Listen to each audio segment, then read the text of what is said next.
Everyone keeps saying the same thing right now. I'm gonna wait until interest rates drop. And I understand why that sounds smart, but what happens if interest rates don't drop the way people are expecting? Or what if they do, and that's actually when it gets hard? So before you sit on the sidelines, let's talk about what actually changes and what most people don't even think about. What's up, everybody? If you don't know me, I'm actually a local realtor here in Northeast Arkansas area, serving communities like Jonesboro, Brooklyn, Paragould, and surrounding cities. We've sold millions of dollars worth of real estate in the past couple of years, helping people sell and buy professionally. Now, the reason why you clicked on this video is because perhaps you are gonna be in the market in the near future, and your parents keep telling you, wait until interest rates drop, wait till the market picks up, wait until we get a new president in office. All I'm making this video for is to make sure that you hear all options on the table rather than somebody that might be a little biased. I'm gonna be talking about the good, bad, and the ugly, and if you're not prepared to face reality, this might not be the video you wanna watch. Because at the end of the day, yes, I wanna be happy whenever I buy the next house, but I also don't wanna make a bad decision and put myself thousands of dollars in the hole if I can make one miter shift. So before you just disqualify yourself from looking at the market until interest rates drop, here's the first point I want to make. There is no guarantee that interest rates are going to come down as low as you think they are. I talk to people all the time and they literally tell me, oh, well, I've got a 2.5%. I'm not going to move until I can get that again. There is not a guarantee that we will ever see a 2.5% interest rate ever again. So here we have a person that literally probably hates the house that they lived in. They probably overpaid for it. It's way too big than what they need.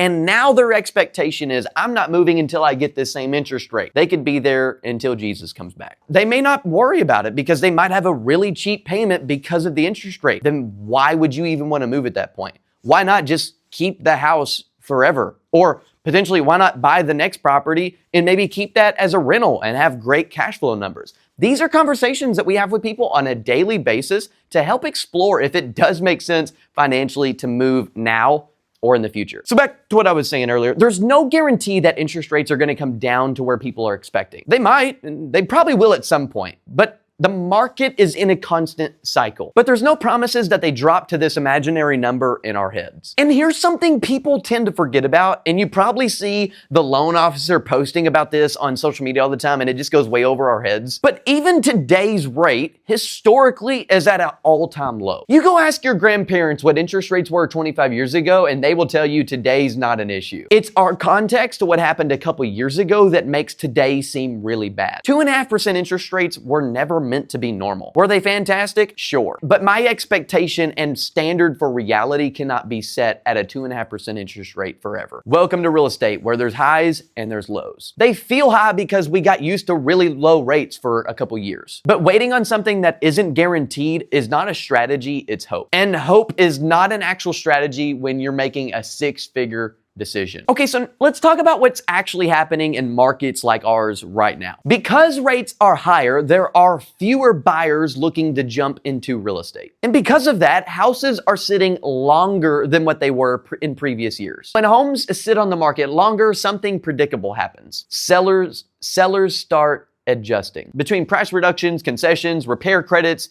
negotiations, they all start to become a factor the longer the home sits on the market. The way I look at this as a buyer, I start to see opportunities. Just a couple weeks ago, we had a client looking for a house around $200,000. He was able to actually get a $10,000 price reduction.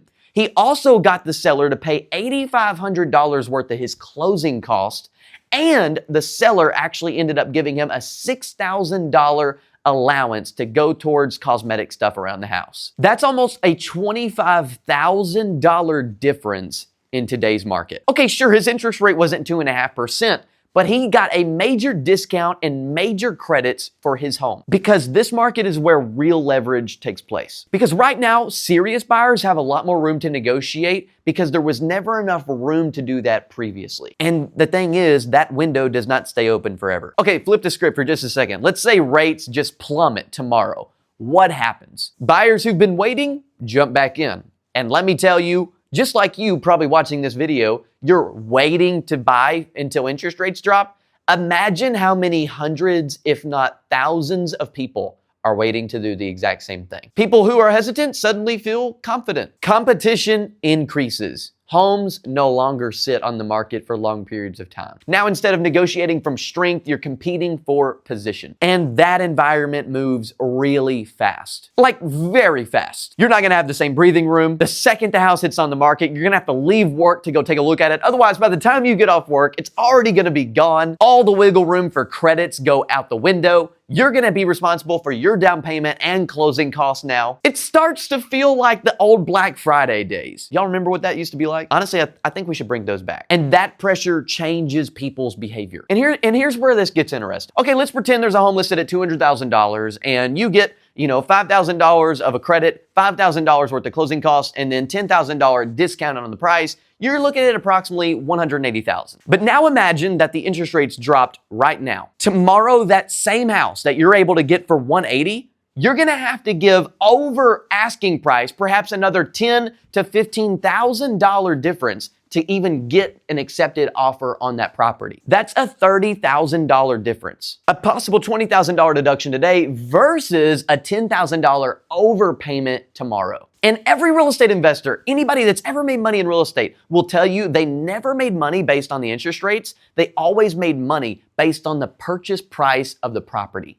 Because rates fluctuate. What you paid for that property will never change. That difference will literally live with you the entire time that you own that property. You can refinance the rate at a later time. Let's use the $20,000 discount example. Now, instead of having to overpay for that property, all that guy has to do is go refinance his loan, and now he's got a discounted home at a discounted rate. Here's the big words. You cannot refinance the price that you pay. Man, somebody needs to be amen in that right there. The price you pay is permanent. Say that with me. Permanent. And most people don't even know to compare those two scenarios side by side. And there's another piece to this. When competition returns, speed becomes everything. I vaguely mentioned it on my last point, but to elaborate a little bit more, homes literally fly off the market when interest rates drop. You feel rushed. You feel like you have to decide on something immediately, otherwise you're gonna potentially lose out on this property. And when you rush, you don't negotiate as calmly. You often don't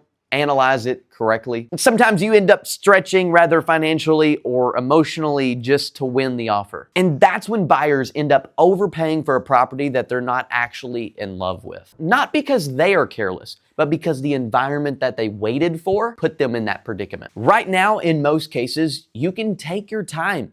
You can pray about it.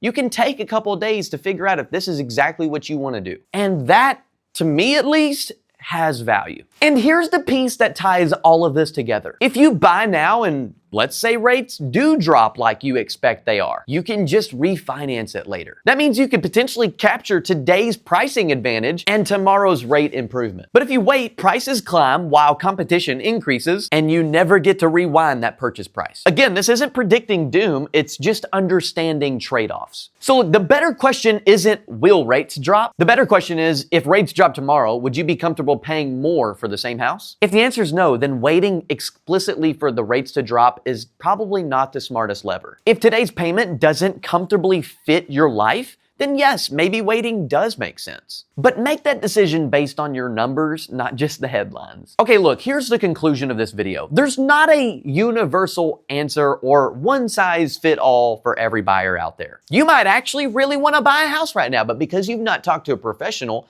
you don't even know if you can get qualified or not. You might be hoping that you can get qualified, and then unfortunately, like most people, find out that you actually can't. Information is how you make decisions, not hope. Some buyers should absolutely wait, and some buyers are sitting in one of the most negotiable markets we've ever seen. The mistake isn't buying right now. And the mistake isn't waiting. The mistake is not understanding what changes in both scenarios. So if you want to run the numbers, discount now versus a lot more competition later, I would love to have an opportunity to chat with you. Because whenever you're able to compare both options side by side, the answer becomes much clearer. So look, if this video resonated with you, make sure to click subscribe where we're putting more videos out like this all the time. Make sure to like the video and comment something that stuck out to you. And of course, if you're looking to make a move in the near future here in Northeast Arkansas, all my information is down below. You can actually book a one-on-one call with me immediately after watching this video. So if you don't already have a realtor helping you, I would love to have an opportunity to earn your business. My name's Talon with Keller Realty here in Northeast Arkansas. Thanks for watching.